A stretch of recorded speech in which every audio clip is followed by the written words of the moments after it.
내가 낫고자 하느냐라는 제목으로 하나님의 말씀을 받도록 하겠습니다. 우리가 요한복음을 지금 함께 나누고 있는데요, 요한복음이라는 책은 한마디로 말하면 예수님이 누구신가, 그리고 그분이 이 땅에 오셔서 무엇을 우리에게 알려주셨나, 그것을 가장 정확하게 쓴 책이 요한복음입니다. 그래서 요한복음을 많이 읽다 보면요, 우리의 믿음이 자라요. 그리고 우리 안에 영생의 확신이 들어요. 구원의 확신이 들어요. 여러분, 요한복음을 많이 읽으시기를 바랍니다. 특별히 이 땅에 오셔서 7가지 표적을 통해서 우리에게 영적인 레슨을 알려주셨어요. 내가 누군가 설명을 해주셨는데 7가지 표적, 7가지 사인이 우리가 2가지를 먼저 배웠습니다. 뭐냐면 첫 번째는 2장에 나오는 가나의 혼인잔치에서 물을 포도주로 바꾸신 예수님. 다시 말하면 우리의 맹물 같은 인생인 우리들을 향기 나는 포도주로 바꿔주실 수 있는 분은 예수님이시다. 그거 하나 알려주셨고, 2번째 표적 사인이 있어요. 그게 뭐냐면 4장에 등장한 왕의 신하의 아들을 고쳐주신 사건. 왕의 신하가 병든 자기 아들의 문제를 가지고 나와 예수님께 요청했을 때 예수님께서 가지도 않았는데 어떻게 합니까?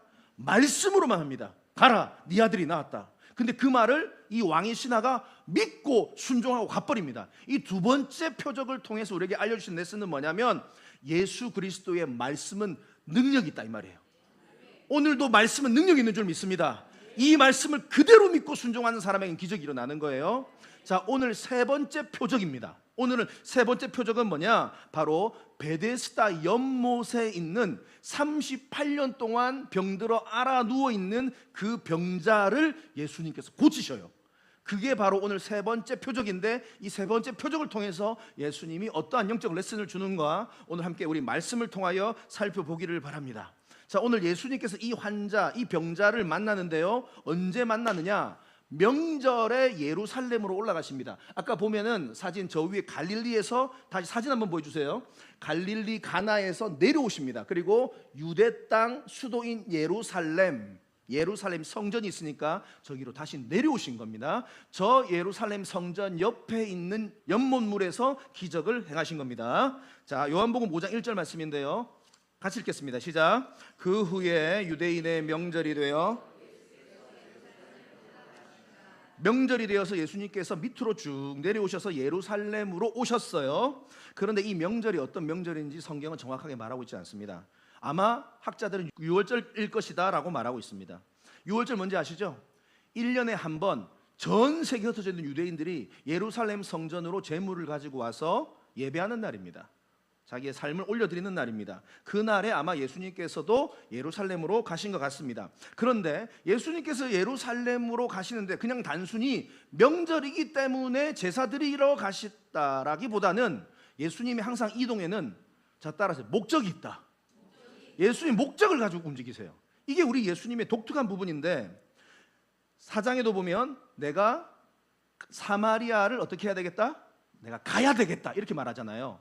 왜? 그 사마리아 땅에 가련하고 버려지고 찢긴 한 영혼을 만나고 그 여인의 영혼과 몸을 치료해 주기 위해서 가신 겁니다. 마찬가지로 오늘 이 명절에 베들레헴으로 오셨는데, 이 베들레헴 성전보다도 먼저 어디로 가시냐면 연못을 먼저 가십니다. 그리고 그곳에서 38년 된 병자를 치료해 주시는 거죠. 예수님 목적은 바로 오늘 이 사람이었습니다. 자, 보세요. 요한복음 5장 2절부터 보면은, 자, 이제 어떤 상황인가? 베데스다 연못의 상황을 한번 볼 수 있습니다. 자, 보세요. 예루살렘에 있는 양문 곁, 다시 말하면 예루살렘 성전이 있는데 그 성전에 문들이 있습니다. 그 문들 중에서 양문이 있습니다. 그 양문 옆에 히브리 말로 베데스다라 하는 연못이 있대요. 그 연못이 있는데 거기에는 행각 5이 있다. 행각은 뭐냐면 오늘날로 말하면 정자인데, 우리가 흔히 하는 정자가 아닙니다. 어마어마하게 큰 정자들이에요. 한 수십 명 올라올 수 있는 그 정자가 5개가 있어요, 그 연못 주변에. 그리고 그 정자 안에는 많은 병자들이 있었대요. 맹인도 있었고요, 다리 저는 사람도 있고요, 혈기 마르사, 피에 문제가 있고 혈관에 문제가 있는 사람들이 누워 있는데, 그 다음에 보면 물의 움직임을 기다리니. 왜 물의 움직임을 기다리나? 자, 다음 말씀. 이는 천사가 가끔 못에 내려와 물을 움직이게 하는데 움직인 후에 먼저 들어가는 자는, 제1등으로 들어가는 자는 어떤 병에 걸렸든지 낫게 되미로라.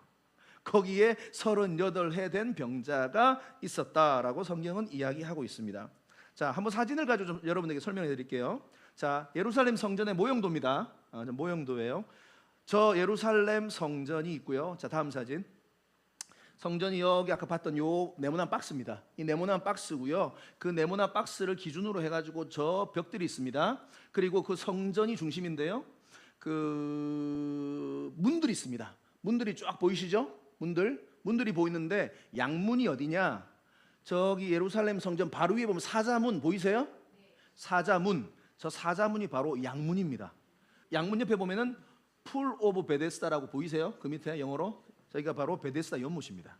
저 연못을 예수님께서 제일 먼저 가셨다 이 말이에요. 저 곳에 가셨는데 왜 양문이냐? 저기는 양들이 통과하는 문이다 이 말이에요. 그 무슨 이 양들이 뭐 하는 거냐? 이 양들이 있고 연못이 있잖아요. 그러니까 학자들이 이렇게 추측하는 겁니다. 그 제사 때 드릴 양들을 사람들이 가지고 오면 저 우물물에서 깨끗하게 그 양을 씻겨가지고 가지고 들어가서 하나님 앞에 제사하는 그런 어떤 역할, 장사를 하는 곳이 바로 양문회, 베데스다 연못이다 이렇게 본 겁니다. 그런데 거기 수많은 병자들이 앉아 있었다 이 말이에요. 그곳에서 예수님께서 한 38년 된 병자를 만났는데 전설 같은 소리가 하나 있어요. 뭐예요? 갑자기 어느 날 천사가 내려와서 물을 동하게 하면 제일 먼저 1등으로 그물 속에 들어가면 뭐한다? 낫는다라는 이 전설, 미신, 뭐 어떤 신화 같은 이게 민간 신앙 같은 개념입니다. 민간 신앙. 아마도 이제 학자들은 그 이제 지하수가 한 번씩 이렇게 꿈틀해가지고 우물이 이렇게 아마 움직였을 것이다. 그때 들어갔는데 우연하게 뭐가 이게 나왔을 것이다. 뭐 이런 식으로 보는 거예요. 어쨌든지간에 그런 속설과 막 이상 전설 같은 소리가 있는 그곳에 이제 소문이 한번 퍼지면 이제 걷잡을 수가 없잖아요. 돌파리도 소문 퍼지면 다 모이더라고. 예, 원래 그래. 오늘도 요즘 같은 시대도 미신 같은 그런 신앙 있잖아요. 야, 여기 병원 가면 이 사람 만나면 낫는다더라. 그런 사람 압니까 모릅니까? 야, 저 약 먹으면 야 무릎에 통증이 다 사라진다더라. 압니까 모릅니까? 혹시 그 약 드시고 계신 거 아닙니까? 조심하셔야 됩니다. 이런 약간의 민간 신앙, 미신적인 믿음. 그러니까 그러한 미신적인 믿음을 믿고 한평생 질병에 걸려서 고통당한 사람들이 수없이 많이 몰려든 겁니다. 그래가지고 물이 동하기만을 기다리고 있는 거예요. 그런데 우리 예수님께서 그곳에 지금 가시는데 가만히 보면 예루살렘 성전으로 안 가시고 이 연못으로 제일 먼저 가셔요. 이 비참한 상황 가운데 버려진 사람들을 향해서 예수님께서 가셨고 그 중에서 특별히 38년 된 병자를 만나시고 네가 낫고자 하느냐 하고 그 사람을 치료해 주시는 놀라운 기적이 오늘 본문에 나오는데요. 자, 우리 영적으로 몇 개 좀 여기서 배울 게 있습니다. 베데스다 연못 할 때 이 베데스다라는 이름이 합성어입니다. 뭐와 뭐의 합성어냐면 베이트 집과 헤세드 은혜의 합성어입니다. 그러니까 베데스다라고 하면은 무슨 뜻이죠? 은혜의 집 연못 이런 뜻입니다. 한마디로 베데스다 연못은 이름은 거창해요. 은혜의 집이에요. 기적의 집이야. 와, 여기 오면은 막 다 은혜를 받을 것 같아. 그런데 놀라운 사실, 은혜의 집인데 은혜가 없어. 그게 오늘 본문의 말씀의 중요한 포인트입니다. 진짜 병이 나았는지 안 나은지도 몰라. 그런데 그곳 병자들은 그냥 미신적 신앙 하나 붙들고 지푸라기로 잡는 심정으로 그곳에 지금 사람들이 몰려들어 있었다 이 말입니다. 그리고 물이 언제 동할지 계속 쳐다보고 있는 거예요. 그러니까 여러분 한번 상상해 보세요. 이 베데스다 연못의 분위기가 어땠을까요? 베데스다 연못의 사람들의 마음과 그 분위기는 어땠을까요? 아주 평화롭고 화평하고 사랑이 넘쳤을까요? 그럼 어떤 분위기였을까요? 예? 살벌했겠죠. 왜냐? 눈이 빠지도록 지금 다 쳐다보고 있는 거야. 언제 물이 동할지를 몰라. 물이 조금이라도 동할 것성 싶으면 어떻게 합니까? 2등도 필요 없어. 1등이 돼야 돼. 1등만 나오니까 딱 바로 점프해가지고 그냥 바로 들어가요. 그러면 어떤 일이 벌어진지 아세요 여러분? 맹인과 다리 아픈 사람들은 들어갈 수가 거의 없어. 가능성이 없어. 누가 제일 빨리 들어가겠어요? 팔 장애 있는 사람, 피부병 있는 사람, 이런 사람들이 제일 먼저 들어갈 거 아니면. 그러니까 분위기가 살벌합니다.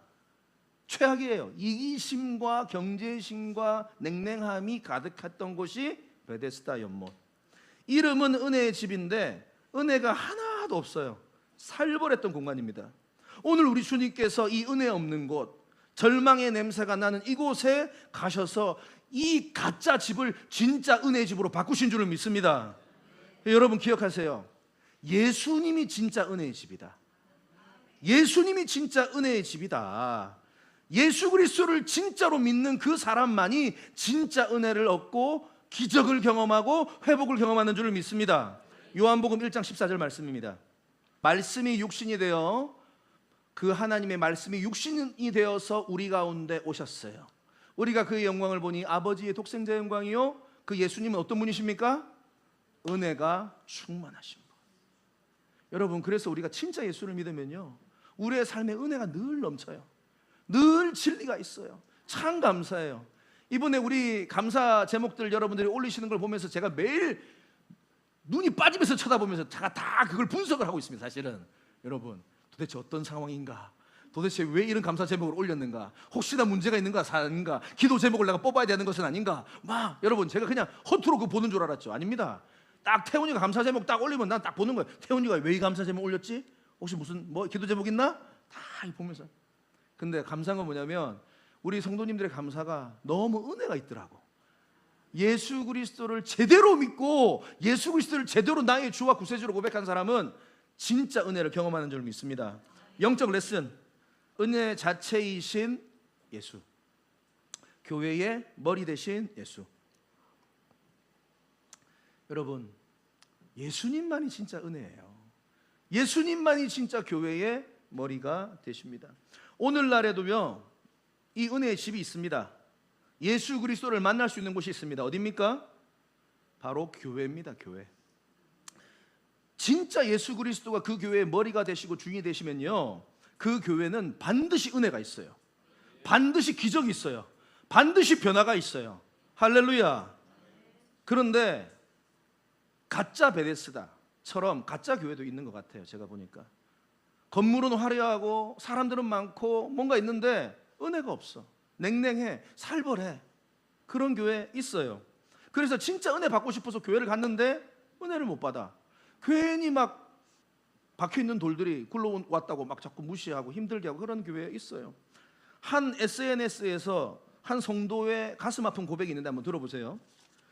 토요일 저녁에 주일에 입을 와이셔츠를 다리고 구두에 광을 내며 헌금을 봉투에 넣고 선포될 본문을 미리 묵상한다.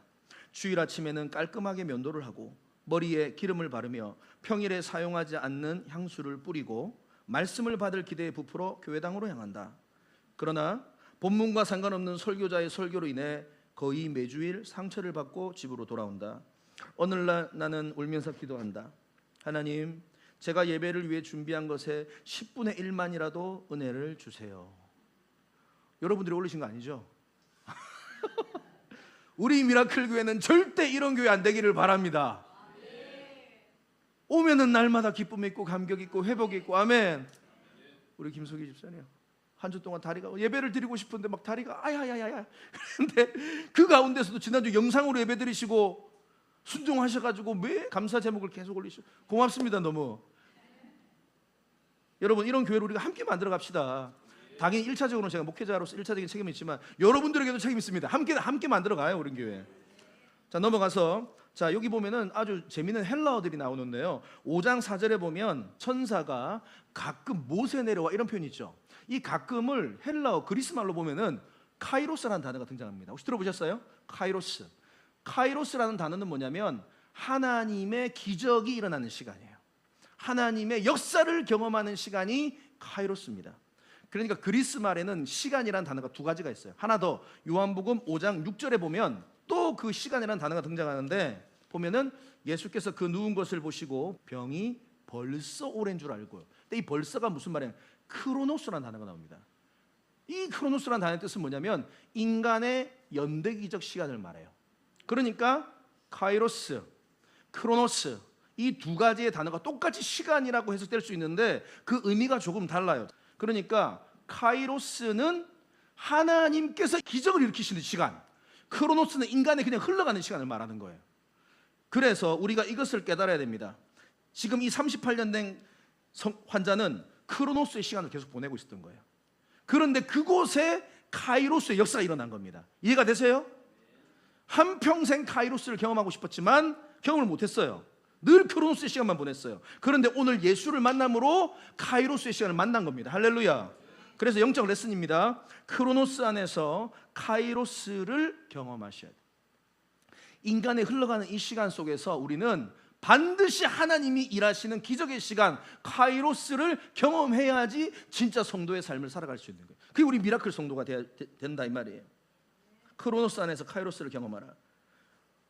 우리 인생도 돌아보면 다 이 크로노스 시간 안에서 카이로스를 하나님께서 허락해 주셨어요.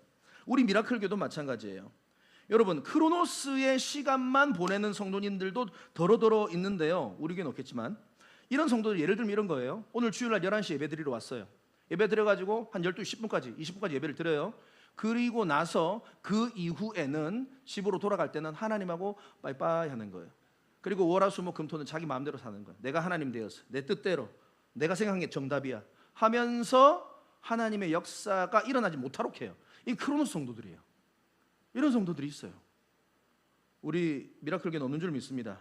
그런데 카이로스의 삶을 살아가는 성도들이 있어요. 이런 성도들은 어떤 성도냐면 오늘 예배를 드렸어요. 자, 이제 말씀을 받았어요. 이 말씀을 버리지 않고 그대로 가져가는 거예요.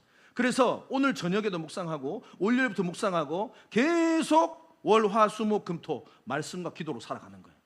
말씀과 기도입니다. 기도도 같이 가야 돼요. 같이 가면서 감사 이렇게 계속 움직이면요 하나님이 계속 그 사람 기적을 보여주세요. 카이로스를 선물해 주신다니까요. 이건 경험해 본 사람만 알아요. 할렐루야. 제가 우리 교회 미라클 교회 간증을 한번 하겠습니다. 우리 미라클 교회가요 작년 2024년 12월 21일 날 설립 예배를 드렸습니다. 12월 21일 성탄절 그 전주에 토요일 날 드렸습니다. 21일 날 드리고 지금 여기까지 지금 한 6개월 조금 더 넘는 시간이 흘렀어요. 그죠? 그런데 이 시간 동안에 이 크로노스의 시간 속에서 6개월이라는 시간 속에서 하나님이 카이로스의 타이밍을 많이 주셨어요. 날마다 우리가 예배를 사모하면서 주님 앞에 찬양하면서 기도했으니까 하나님께서 감격이 넘치는 예배로 응답해 주셨어요. 아멘. 그리고 무엇보다도 우리 성도님들 한 사람 한 사람 가만히 보면 그렇게 기도하며 인내하며 말씀에 순종했더니 변화가 경험되어지고 성숙이 일어나고 사람이 달라져요. 아멘. 6개월 동안 기적입니다. 여러분, 어떤 정신과 가더라도 이런 변화 없습니다. 여러분, 제일 놀란 게 뭔지 아세요? 지난 6개월 동안 하나님이 16명의 새 가족을 보내주셨어요. 그 중에서 13분이 지금까지 잘 다니고 있습니다. 6개월 동안 13명이에요. 여러분, 여러분 기적 중에 기적입니다. 여러분, 요즘 개척교회 한 명도 힘들어요. 사실은 많은 목사님들하고 얘기합니다. 1년 내에 한 분도 안 와가지고 너무 힘들어서 교회를 문 닫아야겠다 이렇게 말씀하시는 목사님들 많이 계세요. 근데 우리 미라클 교회는 무슨 은혜입니까? 초반에 우리가 한 32명, 33분 그렇게 우리 예배, 근데 지금 보세요 50명 가까이 예배 드리고 있어요. 지금.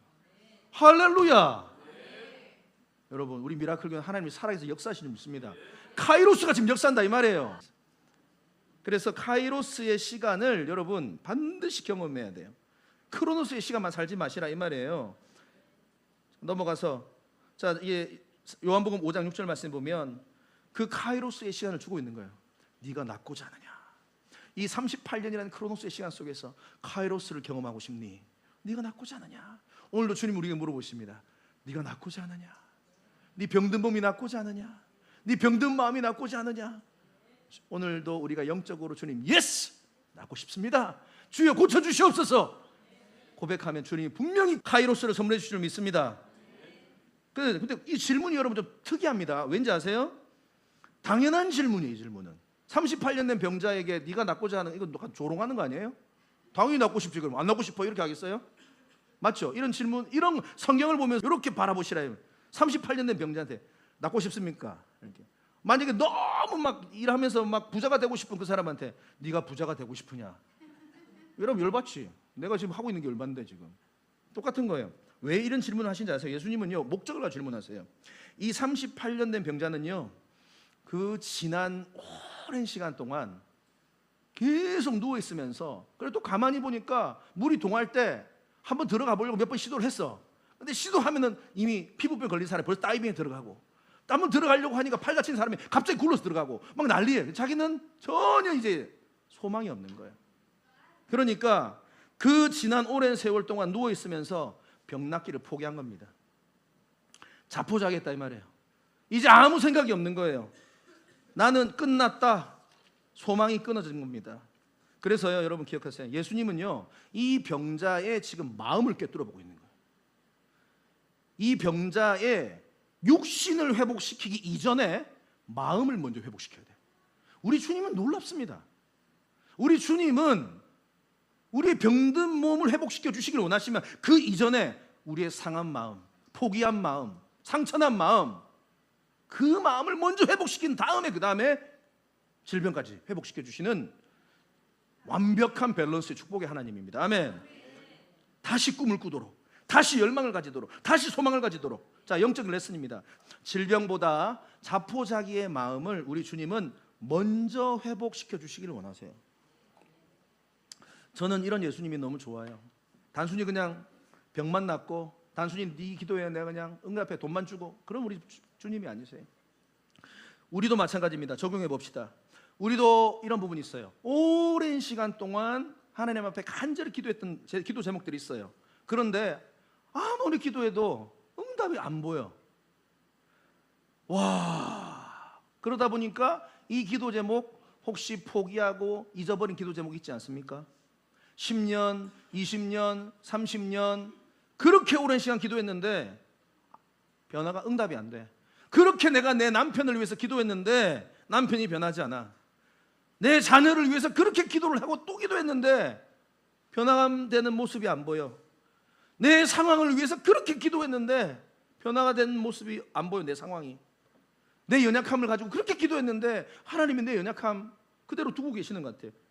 거의 포기 상태가 돼버리는 거예요. 이제 기대도 안 돼.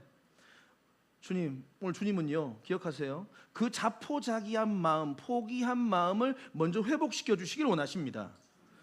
정말로 네가 그 사람 변하기를 원하니? 정말로 네 자녀 변화되기를 원하니? 정말로 네 상황이 변화되기를 원하니? 정말로 너의 그 오래된 죄의 문제 끊고 싶니? 다시 한번 그 마음 붙들고 나에게 나오라. 주님은 그것을 회복시키시는 분이십니다. 말씀 준비하는데 그 서울 신림동의 고시촌 여러분 가보셨어요? 고시촌, 서울 신림동에 있는 고시촌. 고시에 합격하기 위해 수많은 사람들이 와서 거기서 이제 공부를 합니다. 그런데 정말로 이제 열심히 공부해서 합격한 사람도 있는 반면에요, 더 많은 사람들은 계속 시험이 떨어지면서 이제는 고시 합격에 대한 꿈을 포기하고, 그런데 그곳을 떠나지 못하고 그곳에서 하루하루 그저 살아간 사람들 많은 거 아세요, 여러분? 계속 떨어지는 거예요.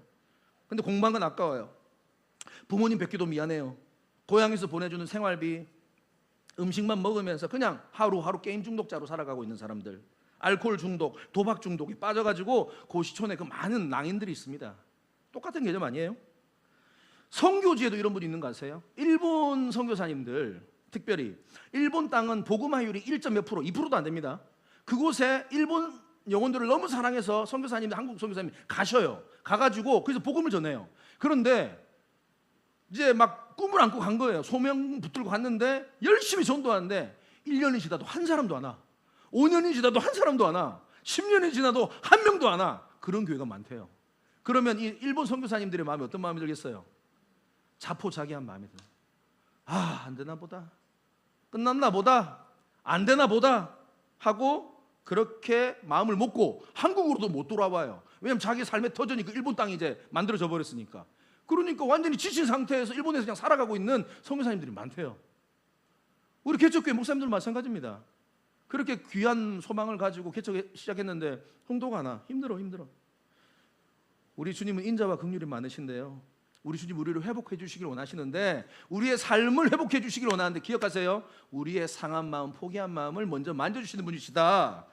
그래서 오늘도 여러분들의 그 상한 마음이 먼저 회복되기를 바랍니다. 자포자기한 마음이 먼저 회복되기를 바랍니다. 그 다음에 주님이 우리의 또 그 다음의 문제를 해결해 주시는 거예요. 기억하십시오. 오늘 우리가 주님 앞에 네가 낫고자 하느냐 주님 질문하십니다. 정말로 네 자녀 변화되기를 원하니? 정말로 너의 상황이 변화되기를 원하니? 너 배우자 변화되기를 원하니? 그러면 주님 앞에 오늘 사모하십시오. 주여, 정말로 변화되기를 원합니다. 정말로 회복되기를 원합니다. 정말로 주여 내 삶에 기적이 일어나기를 원합니다. 죄가 끊어지기를 원합니다. 오늘 이 고백 주님 앞에 올려드리시기를 바랍니다. 그랬더니 기적이 일어나는 거예요. 요한복음 5장 8절과 9절에 보면 예수께서 이르시되 일어나 너의 자리를 들고 걸어가라. 우리 주님께서는 이런 분이세요. 그냥 마음만 또 치료하신 분도 아니야. 우리 주님 마음도 회복하시고 우리의 문제도 해결해 주시는 좋으신 주님. 아멘. 저는 이 주님이 좋습니다. 그러니까 마음이 회복 안 되고 우리 영혼이 회복 안 되는 상태에서 주님이 질병만 회복시켜 주셔, 재물만 회복시켜 줘. 그럼 그 영혼 망하는 거예요. 항상 이 순서를 잊지 마시기를 바랍니다. 기억하세요, 여러분. 한 가지 더. 예수님께서 거기 있는 병자들이 많이 있었어요, 그죠? 그런데 다 고치셨어요? 아니죠. 몇 사람만 고쳤어요? Just one. 딱 한 사람만 고쳤어요. 이게 무슨 의미일까요? 우리가 여기서 깨달을 수 있는 은혜가 있습니다. 예수님께서 이 땅에 오신 목적은 치유사역 분명히 있습니다. 치료하셨어요. 많은 사람 고치셨어요. 근데 그 치유 사역이 전부가 아니에요. 예수님의 핵심 사역이 있어요. 핵심 포인트 사역이 뭐냐면 바로 죽은 영혼 살리는 거예요. 죽은 몸 살리는 것보다 죄로 말미암아 죽어버린 그 영혼을 살리는 것이 우리 예수 그리스도의 1차적인 목표입니다. 그래서요, 병든 육신보다 영혼을 먼저 치료해 주시는 예수님이라는 것을 기억을 해 주십시오. 꼭 그걸 기억하셔야 됩니다. 그래서 오늘 한 가지 여러분들과 좀 나누고 싶은 건 뭐냐면 성경에 등장하는 이 신유의 역사, 치유의 역사를 잠깐만 제가 좀 나누고 싶어요. 뭐냐면 이걸 성경적 관점으로 바로 바라봐야 됩니다. 저는 믿습니다. 오늘도 성령님께서 역사하셔서 이 자리에서도 병든 자가 치유함 받을 줄을 믿습니다. 하지만 예수를 믿고 내가 예수님 앞에, 주님 앞에 나오는데 어떤 분들은 이 병 치료에 모든 관심이 있는 분들이 있어요. 그런 분들 안타깝지만 있습니다. 그래서 이분들은 이 교회에 나와서 예수님을 통해서 내 병을 치료받는 것, 이 문제 해결받는 것, 거기에 자기 삶을 올인합니다. 그래서 이런 분들은 기도원이란 기도문도 다 댕기죠. 또 신유의 은사가 있다 그러면 그분들도 찾아다닙니다. 안수 다 받습니다. 이 간절함이 제가 하는 말은 아닙니다.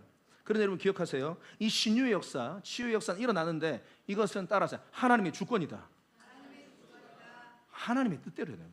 우리가 당연히 믿음을 가지고 주님 앞에 간절히 매달리지만 치료해 주실 수 있는 것도 하나님, 놔두시는 분도 하나님이세요. 여러분 꼭 기억하세요. 그러니까 이것을 모르면 하나님을 향한 원망을 갖고 한다고.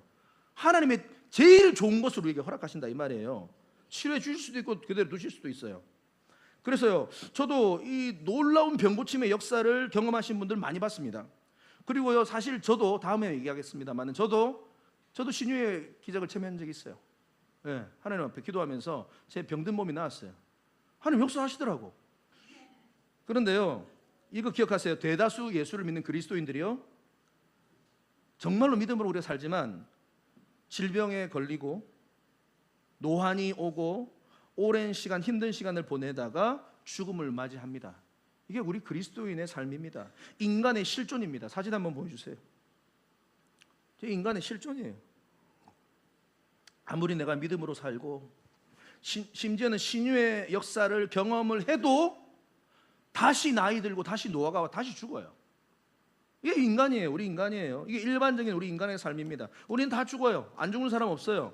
그래서 신유의 역사를 제가 부정적으로 말하는 게 아닙니다. 저는 항상 신유의 역사가 일어나도록 매일 새벽마다 아침마다 기도하고 있습니다. 여러분들을 위해서, 아픈 몸과 영혼을 위해서 기도합니다. 하지만 여러분 기억하세요. 진짜 기적이 뭔지 아세요? 진짜 기적은 질병에 안 걸리는 것이 기적이 아니에요. 질병 가운데서도 주님과 동행하는 것을 감사하는 사람이 진짜 기적의 사람이에요. 다시 말합니다. 우리는 자꾸 질병이 안 걸리게 해주세요라고만 기도해요. 병 낫게 해주세요라고만 기도해요. 기적이라고 생각해요. 그런데 진짜 기적이 뭐냐면 내가 질병에 걸렸어. 몸이 아파. 힘들어.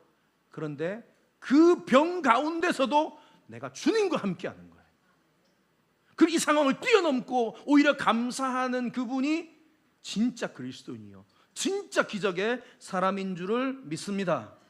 그래서 여러분, 병드는 것이 무조건 나쁜 것인가? 아니에요. 성경적 눈으로 관점으로 바라봐야 돼요. 병들어서 주님 앞에 더 엎드러지고 병들어서 주님께 돌아오고 이러면 이 병이 축복이에요. 근데 만약에 건강했어. 근데 건강해서 주님 떠나 세상적으로 가서 즐거움과 재미를 찾아. 그럼 저주입니다. 그렇기 때문에 병이 저주고 건강이 축복이다. 이런 이분법적인 논리로 바라보시면 여러분들이 영혼이 어린아이의 신앙이에요. 이해가 되십니까? 저는 여러분들이 채소 먹는 어린아이 신앙 말고요, 고기도 먹고 어떠한 음식도 잘 소화시킬 수 있는 성숙한 그리스도인 되시기를 바랍니다. 그리고요, 여러분 한 가지만 더. 이 질병 가운데 너무 고통 아프다고 집착하지 마세요. 그 질병 가운데 아까도 말했지만 내가 그렇게 기도했는데 하나님께서 이 질병을 아직도 나에게 그대로 두신 이유는 바로 내가 주님과 동행하는 부분에 있어서 이 질병이 좋은 역할을 하고 있다 이 말이에요. 그렇기 때문에 여러분 이거 기대하세요. 하지만 이 질병에 앓고 있는 육신이 영원히 우리와 함께하지 않아요. 주님 오시는 그날, 우리 사랑하는 주님을 만나는 그날 육신의 장막을 딱 벗고 가장 아름답고 온전한 모습으로 우리는 주님의 품에 안길 줄 믿습니다. 이 날을 사모하면서 기다리는 거예요. 정말 사모하면서 기다려. 한 사람만 소개시켜드리고, 제가 그렇게 믿음의 놀라운 기적의 삶을 살고 계시는 믿음의 귀한 동역자 한 사람을 소개시켜드리고 말씀을 마치려고 합니다. 누구냐? 바로 송명희 시인이라는 분이십니다. 송명희 시인, 여러분 잘 아시죠? 1963년생입니다. 1963년에 태어나셨고요. 송명희 씨는 우리가 한국 교회가 사랑하는 많은 귀한 찬양들을 만드셨어요. 예수 그 이름, 그럼에도 불구하고, 나 가진 재물 없으나 열어주소서, 이런 많은 곡들을 쓰신 분이십니다. 이분이 그런데 여러분 좀 사진으로 보시면 아시겠지만 몸이 불편하게 태어나셨어요. 왜냐하면 이 여자아이가 태어날 때 의사가 잘못 부주의로 그 뇌에 집게를 잘못 찔러가지고 이 소뇌가 다쳐가지고 뇌성마비로 태어나게 된 겁니다. 얼마나 억울하고 화가 나겠어요. 근데 집안도 너무 가난해. 아무것도 부모가 해줄 수 있는 게 없어요. 그런데다가 아버지는 맨날 술, 담배 중독자. 그러니까 맨날 집안을 등한시하고, 어머니도 늘 아파 몸이. 그러니까 가난해. 그러니까 이 우유나 분유를 사 먹일 돈도 없어요. 젖도 안 나와. 그래가지고 쌀가루를 끓여가지고 먹었대요, 송명희 시인이. 그래서 그가 너무 몸도 아프고 힘들어서 어린 시절 고통을 그가 이렇게 일기로 고백합니다. 나는 7살까지 누워만 있다가 엎이면 머리가 등 뒤로 고꾸라져 허리가 빠지고 목이 꺾일 듯한 고통을 날마다 느꼈다. 너무 몸도 아프지, 그냥 살기도 힘들지, 가난하지. 그래서 어머니가 딸아이를 한번 고쳐보겠다고 전국의 신유집회라는 신유집회를 다 쫓아다녔대요. 그래가 다 돌아다니면서 막 안수 받고 막 안 돼. 병원이란 병원은 다 돌아다니겠대. 안 돼. 한의 침도 맞아봤대. 안 돼. 너무 고통만 심했대요, 날마다.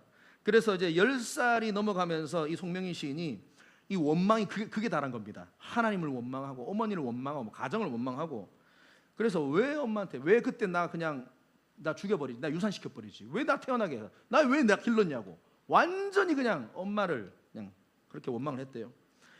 16살이 되던 그녀가 극심한 절망 가운데 하루는 교회에 와서 하나님 앞에 울부짖으며 기도했답니다. 하나님, 제발 저를 좀 치료해 주세요.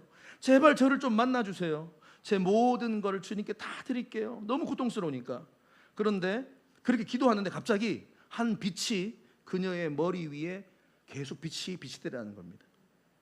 그리고 조금 있다가 이상한 글이 두루마리에 쓰여진 글이 자기 눈앞에 딱 보여졌다는 거예요. 두루마리의 글을 읽었답니다. 그 두루마리의 글이 뭐냐 보니까, 하나님을 믿어라, 나를 믿어라, 믿지 않으면 넌 죽을 거다, 이런 글이 딱 쓰여져 있다는 거예요. 책에 보면 나와 있어요. 그래가지고 너무 두려웠대요. 그리고 얼마 뒤에 부흥회가 있었는데 부흥 집회에 참석했습니다. 그리고 나서 그 부흥 집회에 참석했는데 성령님이 그를 만지셔가지고 회개 기도가 터져버린 거예요. 그래가지고 그동안에 내가 얼마나 부모님을 원망하고 하나님을 원망하고 환경을 원망했던 거를 주님 앞에 몇 시간 울면서 하나님 앞에 회개 기도했다는 거예요. 그래가지고 하나님, 저는 죄인입니다. 그리고 나서 완전히 그의 삶이 달라졌는데 이제는 완전히 말씀과 기도, 하루에 5시간 성경을 읽고 5시간을 기도했대요. 매일 5시간 성경, 5시간 기도. 그렇게 성경을 읽고 또 기도하는 가운데 또 고통이 계속 몰려온대요. 그러면 그때마다 이제는 환상을 보는데 뭐냐, 예수님의 못 박힌 십자가에 못 박힌 그 손이 나타나서 그녀를 만지면서 위로하더라. 와, 그러면서 막 감격하면서 너 울고 회복되면서, 그러면서 그녀가 이제 시를 본격적으로 쓰는데, 그 시를 본격적으로 쓰면서 그 시가 노래로 만들어집니다. 그게 뭐냐, 제일 먼저 나온 노래가 열어주소서라는 곡이에요. 혹시 아세요? 아주 오래된 찬양이, 아마 연배가 있으신 분들만 알 겁니다. 열어주소서 열어주소서 내 눈을 열어주소서, 저런 찬양인데 보면은 열어주소서, 그게 육신의 눈이 아니라 열어주소서 열어주소서 주님 바라볼 수 있도록 열어주소서, 내 영안을 열어주세요, 이런 노래. 놀랍지 않습니까? 자기 환경 고쳐달라는 게. 이 놀라운 고백들을 하면 시를 쓰면서 노래가 막 만들어지기 시작하는. 근데 또 좀 있다 보면 또 자기가 지치거든, 힘들거든, 또 가난하거든, 병든 몸이 그대로거든요. 그래 또 주님 앞에 원망할 때마다 주님이 말씀하십니다. 내가 너를 이렇게 만들지 않았으면 너 나 찾았겠니? 너 이렇게 힘드니까 나 찾는 거 아니야? 내가 너와 함께 하잖아. 내가 너와 함께 할 것이고 내가 너를 반드시 들었을 거야. 그때 또 시를 씁니다. 가사가 어떤 가사냐면, 나 가진 재물 없으나 나 남이 가진 지식 없으나 라는 그 가사를 쭉 쓰면서 시를 써요. 이걸 쓰는데 공평하신 하나님이 뭐 이런 가사가 나와요. 쓰다가 자기가 너무 황당하더래. 이게 도저히 하나님 공평하시지 않은 것 같은데 내가 왜 근데 나의 마음에 이런 마음을 주시지? 근데 하나님께서 이렇게, 아니다, 계속 써라, 이렇게 나와요. 계속 써라. 그래서 나온 찬양이 바로 나 가진 재물 없으나 나 가진 지식 없으나 나 남에게 있는 건강 있지 않으나 나 남이 없는 것 있으니 나 남이 못 본 것을 보았고 나 남이 듣지 못한 음성 들었고 나 남이 받지 못한 사랑 받았고 나 남이 모르는 것 깨달았네. 공평하신 하나님이, 한국 교회를 살리는 곡을 그녀가 만들었습니다. 21살 때에 극동방송에 나가가지고요 간증을 했어요. 그런데 대한민국이 난리가 났어. 극동방송에 나가서 난리가 났어. 수많은 사람들이 은혜를 받습니다. 막 그러면서 이제 이 사회자가 이제 송명희 시인한테 물어보네. 혹시 소원이 있습니까? 그랬더니 하는 말이, 아, 제가 사실은 지금까지 써놓은 시가 있는데요, 이 시를 책으로 출간하고 싶어요. 그런 소원을 말했어요. 그래서 그 다음 해에 3권의 시집이 출간이 됩니다. 그리고 이제는 본격적으로 전국을 돌면서 이제는 간증 집회를 하러 다니십니다. 근데 놀라운 사실은 어느 날 극동방송 부사장님이 송명희 시인 집에 왔어요. 그리고 이런 놀라운 말 합니다. 우리 극동방송에서 미국으로 송명희 시인을 데려가서 치료해 주는 게 결정이 났다. 어떻게 하게 하시겠습니까? 이 모든 비용은 우리 극동방송이 다 되겠습니다. 치료받을 수 있습니다. 뇌성마비 나을 수 있습니다. 근데 송명희 시인이 뭐라고 말하는지 아세요? 어머니는 깜짝 놀라서 가라고 치료받을 수 있다고. 그런데 송명희 시인이 하는 말이, 난 이대로가 좋아요. 주님이 만들어 놓으신 이대로 그냥 살겠어요. 무슨 고백인지 아시겠죠? 내가 이 질병 때문에, 이 아픔 때문에 내가 주님과 더 가까워지고 주님과 동행하는 것 때문에 나는 오히려 더 축복이라고 생각해요. 결국은 안 고쳤어요. 그리고 전 세계로 갑니다. 2천여 교회를 돌아다니며 집회를 인도합니다. 그리고 나중에 열린 음악회도 나와요. 열린 음악회 나와가지고 찬양하는 겁니다. 나 가진 재물 없으나 나 남이 듣지 못하는 음성, 찬양을 해요. 공영방송에서 찬양을 하면서 또 수많은 우리 사람들에게 선한 영향력을 끼친 겁니다. 그녀가 너무 몸이 아파서 하나님 나 간증 집회 그만 돌아다니고 싶어요. 그렇게 말할 때마다 주님이 항상 말씀하시는 거, 얘야 너는 가서 네 몸만 보여, 이런 말을. 그 몸 그것만 해도 다 은혜가 된다. 수많은 사람들을 만나고 교도소, 장애인들, 소년원. 그녀의 고백을 한번 들어보십시오. 그녀의 놀라운 고백, 고린도후서 4장 7절 말씀인데요, 그녀가 평생 이 고백 붙들고 살은 거예요. 우리가 이 보배를 질그릇에 가졌으니 이는 심히 큰 능력이 하나님께 있고 우리에게 있지 아니함을 알게 하려 함이라. 아멘. 말씀을 마무리하겠습니다.